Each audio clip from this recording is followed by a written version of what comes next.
Do some students at Harvard University want to ban me from the campus, prevent me from expressing my points of view? Well, according to Fox Business News, a petition is circulating saying essentially that anybody who helped the Trump administration, and I did by opposing his impeachment, should be banned from teaching, from speaking, from entering the campus, and from even being admitted as a student if you supported Trump. That is McCarthyism, pure and simple. I will challenge that form of McCarthyism. You'll hear more about that on The Der Show today. Will I be banned from ever speaking or teaching at Harvard University, a school that I taught at for 50 years? According to a report on Fox Business News by quite a reputable reporter who I've dealt with in the past, the headline says, "Petition circulating at Harvard to stop former Trump administration officials from attending, teaching, or speaking at the university." And it goes on to say, a petition circulating in the Harvard University student body seeks to ban Trump administration officials from teaching, speaking, etc. And then it goes on to talk about people who have helped Trump or have helped the Trump administration. Well, I opposed his impeachment. I was paid a legal fee. I contributed it to charity, to be sure. But am I going to be banned from Harvard?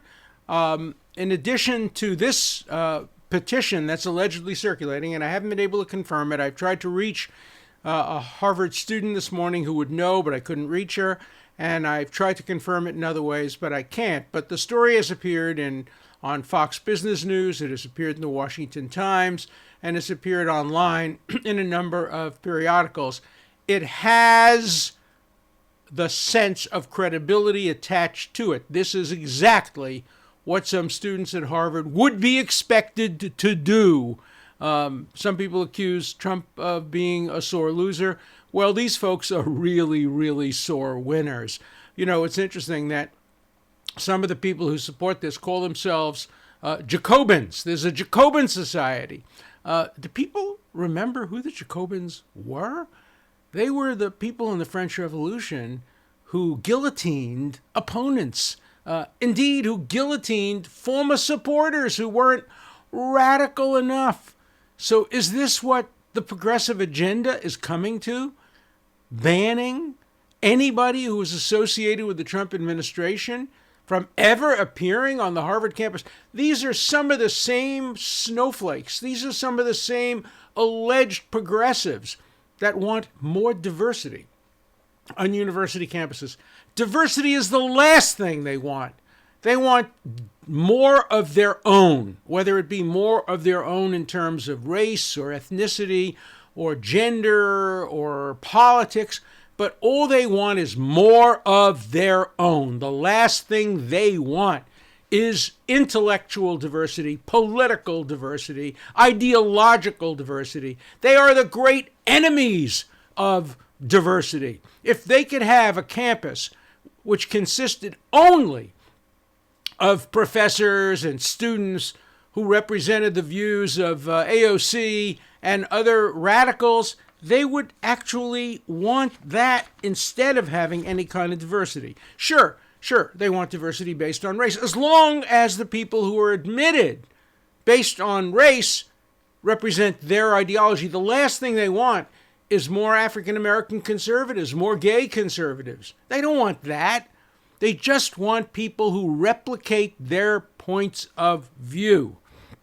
According to the same report, Representative Alexandria Ocasio-Cortez, who, by the way, is the greatest gift to conservatives and Republicans. AOC, I think, is responsible for several of the Democratic seats flipping to Republicans during this last election, and I'm sure she lost Biden many, many votes. People are terrified of her views, and they should be. But now she apparently, and others, according to this report, want to create a blacklist, a McCarthyite blacklist of people who are associated with the Trump administration.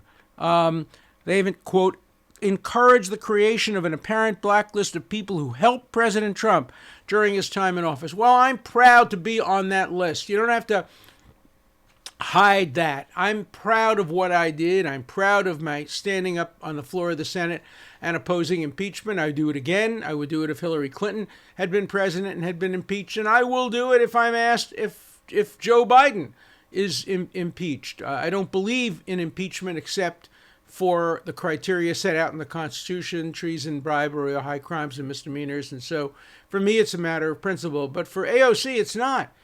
If you sided with Trump, you are on the blacklist. According to this petition, if it is confirmed, and we need to confirm it, if it is confirmed, according to this petition, if you've been in the Trump administration or been a fellow traveler of Trump, boy, those terms sound familiar. Fellow traveler, right out of the McCarthy playbook.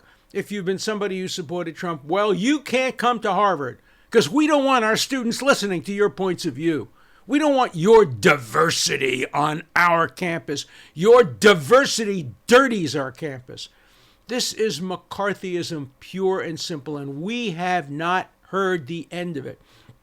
Whether or not this petition turns out to be true, I guarantee you there will be efforts at recriminations by universities, by students, by others, of anybody who had any association with the Trump administration or who helped or who supported the Constitution on behalf of the Trump administration.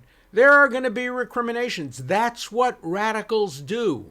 That's what so-called regressives in my view, do. They don't want to hear your point of view. They don't need due process. Due process? What do you need due process? If somebody on the left accuses somebody on the right of something, of course it must be true. Why do we need to waste time with evidence, with rules, with hearing the other side of the story? Come on, that's bourgeois. That's old-fashioned. That's your grandfather's Constitution. We need a new Constitution. If a woman accuses a man, the man's guilty. If a leftist accuses a member of the right, the member of the right is guilty. If somebody on the hard left expresses a point of view, that's the truth. We don't need opposing points of view. Why have opposing points of view? That's the new progressivism. That's the new Constitution. We don't need this old patriarchal First Amendment, this old colonialist due process. Enough of that already. We know what the truth is with a capital T. We don't need your help. We don't need any process for determining the truth. We don't need the words of the great learned hand who said the essence of liberty is the willingness to admit you may be wrong and there may be another point of view. Well, radicals, well, progressives, you may be wrong. And we need to hear opposing points of view. I was not a Trump supporter. I voted against Trump in 2016. I opposed many of his policies. But I'll be damned if I will allow myself to be banned from the Harvard campus where I spoke for and taught for 50 years and had 10,000 students. If there is such a petition, I will challenge it today. I will demand an invitation to speak, and to speak about Donald Trump, and to point out the good things that Trump did. Yes, I will criticize the bad things, but I will emphasize what he did in the Middle East. I will emphasize how he helped bring the Gulf Sunni countries into normalization and peace with Israel. I will talk about moving the embassy to Jerusalem. I will talk about recognition of the Golan Heights. Yes, I will speak in favor of some of the things Trump did, while at the same time opposing some of the others. But the students who are petitioning to keep people like me off the campus don't want to hear that. They don't want to hear anything positive. By the way, that's not only true of the Harvard campus. That's true of my friends and associates. That's true of people on Martha's Vineyard. That's true of people I know in New York. Don't tell us anything positive about the Trump administration. Just tell us all the negatives. Please, please don't say anything that in any way would justify anybody who ever voted for Donald Trump for president. Well, that's the kind of country we're moving toward. And if these students, these university students, these Harvard University students are future leaders, when I used to teach a class at Harvard, a first-year criminal law class, it was the first day of class. These are kids from all over the country, 170 of them sometimes in my first-year criminal law class. They would be terrified because I had a reputation for always asking hard questions, and there was never a right answer in my class. Every answer begot another question and another answer. They would be terrified. They would look at me, at this professor. I would look at them not as 170 terrified students, but I would say in this class is potentially the future president of the United States, the future Speaker of the House, the future managing partner of Goldman Sachs, the future publisher and editor of the New York Times, the future senator from whatever. Why would I do that? Because that happened. Those were my students. I taught future Supreme Court justices. So I know the influence that Harvard could have on our future, and other universities can have on our future. What the students learn today, the propaganda they are often taught by their hard left professors, and there are plenty of good professors at Harvard and elsewhere that don't do this, but there are too many who regard the lectern as their personal propaganda vehicle. What their propaganda is about today may reflect how America is governed in 20 or 30 years. So you have to take seriously what's going on in university campuses today. It's so interesting that Harvard is involved in another major lawsuit, which they just won, challenging whether their policies of trying to create diversity on the college campus has a discriminatory impact on Asian American applicants. That case may very well go to the United States Supreme Court. And it would be interesting for the United States Supreme Court finally to grapple with the issue of what diversity means. They say universities need to be diverse. I agree. Universities need to be diverse. But they need to be diverse beyond superficial racial diversity, ethnic diversity, gender diversity. They have to include political diversity, ideological diversity. When's the last time a major Ivy League or other university aggressively recruited evangelical Christians, aggressively recruited people who strongly oppose a woman's right to choose abortion, who strongly oppose gay marriage, whose life is the Second Amendment? They want more guns and fewer restrictions on guns. These are all views I disagree with. But I loved having students in my class who expressed those views, which is why I've often said one of the best students I ever had was Ted Cruz. He walked into the class first day with his right hand raised and he never put it down all semester. Everything I said he disagreed with. Everything most of the students said he disagreed with. When the students came out against the death penalty, he would have a brilliant, articulate argument in favor of the death penalty. He made my job easier because if he hadn't been there, I would have had to make the case in favor of the death penalty, which I don't believe in, but I'm perfectly prepared to make that case as a teacher, because my job as a teacher and the university's job as a university is not to tell the students what to think. It's to teach them how to think. If you come to Harvard as a conservative, you ought to leave as a smarter conservative. If you come as a liberal, leave as a better liberal. Don't have your views necessarily change. Sure, it's okay if you change your views based on your own assessment, but not on the basis of propaganda, not on the basis of being told that unless you reflect this point of view in the exam, you'll be graded down or you won't get a recommendation for law school or medical school or something else. We have to look hard at what's going on at American universities today. They are great. They are among the greatest in the world. My 50 years at Harvard were wonderful. My relationships with students were so incredible. I learned so much. When I used to leave a class, my wife would ask me, "Did you have a good class today?" I would say, "Yeah, I learned something from my students today. I learned something from my students. I heard points of view that I hadn't thought of from my students."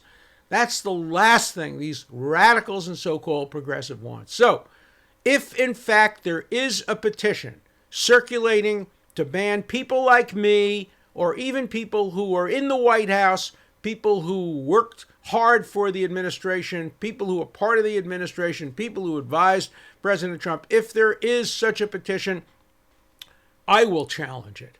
And I urge others to challenge it. We will be heard at Harvard and at every other university. We will not be canceled. We will not be silenced. We will not give in to the Jacobins of today's hard left. No, they're not burning books yet. No, they're not guillotining anybody. But as Heinrich Heine, the great philosopher, once said, when you start by burning books, you end by burning people. And when you start, and this is me, not him, when you start by banning speakers, it's inevitable that you will move to burning books. So let's stop this McCarthyism now. Let's end it even before it has a chance to begin. I would like to hear your views on this. I'd like to know what colleges you attended, or your children attended, or your nephews and nieces. What experiences are they having on college campuses today? And how can we open up the universities to all points of view, to real diversity, something which today is sorely lacking at most American universities? So let's turn now to your comments and your points of view on The Dirt Show. Our first call today is Brian from California. Hypothetical legal question for you. Do you think, imagine a president is impeached and removed. Do you think that decision in the Senate is reviewable by the court? I know it's nothing like that's ever happened, but say it did, right? Is it conceivable that, say, if that impeachment did not pass muster under the Constitution and the high crimes and misdemeanors clause, could it be reversed or reviewable by the court? I love hypotheticals, thank you. And it isn't quite a hypothetical. One case did reach the court when a judge was impeached, and the court denied a review of that case. But two justices, Justices White and Souter, have suggested that in extreme situations, you might get Supreme Court review. Let me give you an example. If a president were to be impeached on grounds of maladministration, bad administration, maladministration, I think the Supreme Court would take that case. Why? The framers of the Constitution specifically proposed maladministration as a ground for impeachment. James Madison, the father of the Constitution, stood up and said, no, I oppose that. That's wrong. That would give Congress too much power. It would make the president serve at the pleasure of the United States Senate. And maladministration was explicitly rejected and taken out of the Constitution. If a House of Representatives impeached on a ground that was explicitly taken out of the Constitution, I think the Supreme Court would take the case. And I think the Supreme Court would take the case if there were other criteria that didn't even come close to the constitutional requirements for treason, bribery, other high crimes and misdemeanors. So I think the answer to the hypothetical is, in an extreme case, I do think the Supreme Court would review it. But in a normal, ordinary case where you had just a stretched definition of the constitutional criteria, probably not. Great question. Gil, what's your question? Mr. Dershowitz, can you talk about originalism versus non-originalism? I hear commentators dismissing this approach with the rationalization that since the document is 200 plus years old, what does it have to do with today's world? I think the founders made the amendment process so difficult because for a government to function well, the ground rules should be stable. One only needs to look at Latin America and the frequent replacement of their constitution that undermines their continuity. Mm-hmm. So where do you fall on this issue? Originalism versus non-originalism, or is there maybe a third theory that you could fill me in on, and how you think justices should possibly judge those cases? Again, a great question. I've taught about this for many years. I've written about it extensively. As John Marshall said, it's a constitution we're expounding, a constitution that's designed to last forever. Our constitution is the longest enduring constitution in the history of humankind. It has lasted more than 200 years, and it endures and will continue to last. And the reason for it is it's a mix. It's a mix of originalism and the need for interpretation. So any of you who say you're originalists, you're overstating it. And if you say you're a living constitutionalist, you're overstating it. It depends on the clause of the Constitution. Take the clause that says you have to be 35 to be president. That's originalist. There's no way around that. If you're 34 and 10 months on January 20th, you can't be president. You just can't be sworn in. Joe Biden was elected to the Senate at 29 and almost 11 months. But he didn't take his oath of office until he was 30 because the Constitution says you have to be 30 to be a United States senator. So there's nothing about that that's subject to interpretation. But then look at phrases like the equal protection of the law, due process, the freedom of speech, cruel and unusual punishment. Plainly, the framers, the original framers, intended for those phrases to be interpreted. They were familiar with the common law. The common law is ever growing, ever expanding, ever changing. It's adaptive. And so the framers intended a mix of originalism and living constitution. Justice Scalia, who loved to be provocative, he was my friend, I know him well, and I knew his father. He would love to say that our Constitution is a dead Constitution. He was provocative, a dead Constitution, instead of it being a living Constitution. Well, part of it is dead. When I argued on the floor of the Senate against impeachment, I argued that the provisions for impeachment were dead. It says treason, bribery, or other high crimes and misdemeanors. That's not really subject to much expansion. You can't expand that to include abuse of power or obstruction of Congress.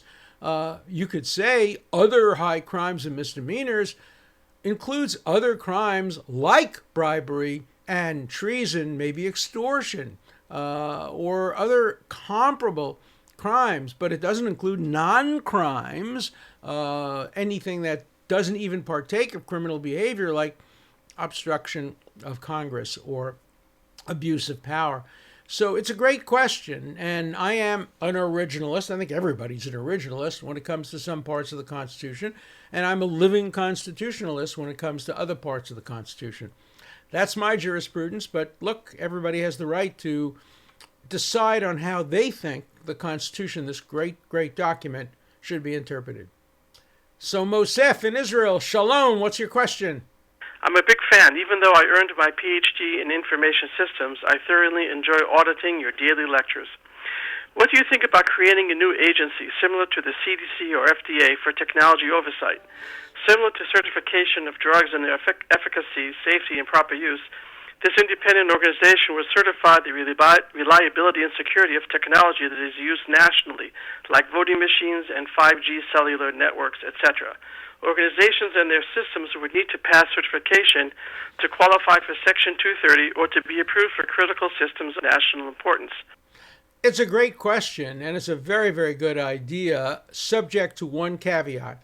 The agency could not have any control over the content of what is done on the internet, because the content of what's on the internet is protected by the First Amendment, and government agencies shouldn't have any ability to stop an internet company from saying whatever it chose or allowing whatever it chose to be put on its platform. But it could condition the exemptions under Section 230 to platforms that behave like platforms, real platforms. Anything goes, no censorship. Taxi cabs. First one to hail the cab gets the cab, and you have to go wherever you want to be taken. Doesn't matter whether you're going to vote Republican or Democrat. A taxi cab can't refuse to take you to the polling place if you say, I'm going to vote for a Democrat or a Republican. So yes, I think an agency to certify and approve the technology to make sure it is not subject to being hacked, that it's not subject to other kinds of abuses, but no content regulation. We had problems with that with the Federal Communications Commission when radio and television first came out and required licenses. The FCC did have control over content, and that was opposed by many civil libertarians like me and changed. And today, the FCC does not control content except content that's not protected by the First Amendment. There are some areas of dispute that still exist. But I think the distinction, roughly, between content and kind of the technological aspects is a good one. So it's a great suggestion, and I would support at least exploring those ideas. Steve, what's your point? Another possibility that maybe you haven't considered besides the 12th Amendment is that of dueling electors. Not only the election of 1824, but what about the election of 1876 and that corrupt bargain, Rutherford B. Hayes versus Samuel J. Tilden, where you can get, in theory, a governor to send a slate and a state legislature to send a slate, and then that also needs to be resolved through constitutional mechanisms. Do you think that's being considered? Have you considered that? It's a great point. No, I hadn't thought about it, and it's worth considering. My reading of Article 2 suggests that the legislature gets to make determinations as to how electors are appointed, but I don't think the courts have really considered those issues. I hope we don't get to it in this election, but this election seems to have everything, so you never know. You might get a situation where the state legislature certifies one group of electors, the governor certifies another, a secretary of state certifies another, and a court certifies another. Nothing is impossible in the crazy, crazy, divisive, partisan world in which we live. So thanks for reminding me of that provision in law. So Itzik from Toronto, what's your question? I know that there's a lot of moving parts to Trump's electoral challenges, and that you've spoken about many of them from different perspectives. But one thing I'm unclear about, what happens if Biden gets 270 electoral college votes, but at the same time there's pending litigation, including appeals, that were to go Trump's way would undo the number of 270? Is the litigation moot, or can it reach back to undo the EC vote, or even the inauguration? It's a very, very interesting question, which we've never confronted before. Let me give you a hypothetical scenario where it could happen. It could happen that Biden gets his 305 electoral votes, or 270 plus, no matter what. If it's 270 plus, he wins the election. And then let's assume there's a thorough investigation, and it really does prove, I'm not saying it will, I doubt it will, but we're dealing with a world of hypotheticals. Hypothetically, let's imagine that a discovery is made that the computers really turned the whole election around, and that, in fact, Trump won overwhelmingly, both in the popular vote and the electoral vote, but he was denied election as a result of a provable computer glitch or a provable computer intrusion by a foreign country or by some rogue Democrats, you name it. I can imagine a situation where the Supreme Court would say, got to have another election. We can't allow a president to serve who was elected by a computer glitch. It's not going to happen. But maybe the Constitution should be amended and have a fail-safe mechanism in the event of a catastrophic failure of vote counting. We're not there. Thankfully, we're not there. Don't know what the courts would do, but it's a fascinating hypothetical. Our final question for today comes from Deborah in Florida. When and if, hopefully, you get Wernick on your phone, on your show, rather, I would really like to hear what caused the change of heart. I know that you know enough about Israel and Judaism to really dig into that. Blanket statement that, oh yeah, Israel is now wonderful, really wouldn't satisfy me unless he could explain why he is now thinking that Israel is correct, and even more importantly, why he now thinks that the Palestinians are not correct. It's a good point. If I get him on the show, I will certainly ask him that question. As I've said, it's not enough for me that his heart may have changed. I want to make sure his votes change and his actions change. I would press him very, very hard. I would ask him, after all, he did sign on to the statement, and the statement does make certain observations. I'll give you an example. It talks about the security barrier as comparable to the Berlin Wall. Let's remember what the Berlin Wall was for. The Berlin Wall was to keep heroic East Germans from coming peacefully to West Germany and becoming West German citizens. It was designed to keep good people in, whereas Israel's security barrier is designed to keep terrorists out. There is no comparison. So, Reverend, why did you compare it to the Berlin Wall? Why did you put all the blame on Israel and never mention terrorism, terror tunnels, rockets? Why did you never mention that Israel offered the Palestinians statehood and 95% of the occupied territories in 2000, 2001, and they turned it down? Why did you not mention that Israel offered the Palestinians even more in 2008 and they turned it down?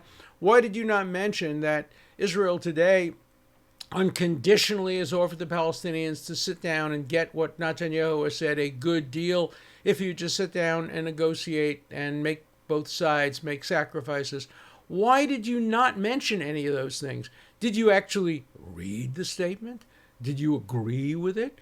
Are you a signatory of the statement? These are issues that I will press very hard. Is your change a change only for political purposes? You want to get elected and then you'll change back? I would have to be satisfied that it was a genuine change. Look, there are people in the Jewish community in Atlanta who say that the Reverend Warnock is a friend of the Jewish community, that he comes to their synagogues, that some of his best friends are Jewish. We've heard that before. I want to know deep down whether he's changed his views. Look, to say that you're friendly with Jews, those Jews could be Noam Chomsky and Norman Finkelstein and virulently anti-Israel Jews. I don't know the political point of view, for example, of the Reform rabbi in Atlanta who has said that he's a strong supporter of Israel. I'd need to know much more about him and about his views and his attitudes and how deep his current alleged support for Israel goes. So please, Reverend Warnock, come on my show. I'll give you a complete opportunity to lay out your arguments and your point of view, but I will press you and probe you very hard. That's what I do on the Der Show. So please come back. Hopefully you'll hear some opposing points of view. I always want to hear your point of view, your questions on the Der Show. An important part of the Der Show is your voice, your questions, your comments. Please call 24/7. The number is 216-710-0050. Keep your comments short and to the point. Again, the number for you to call 24/7 is 216-710-0050. Hard questions, criticisms, everything's fine. Just keep your questions short, and I'll answer them all on the Der Show.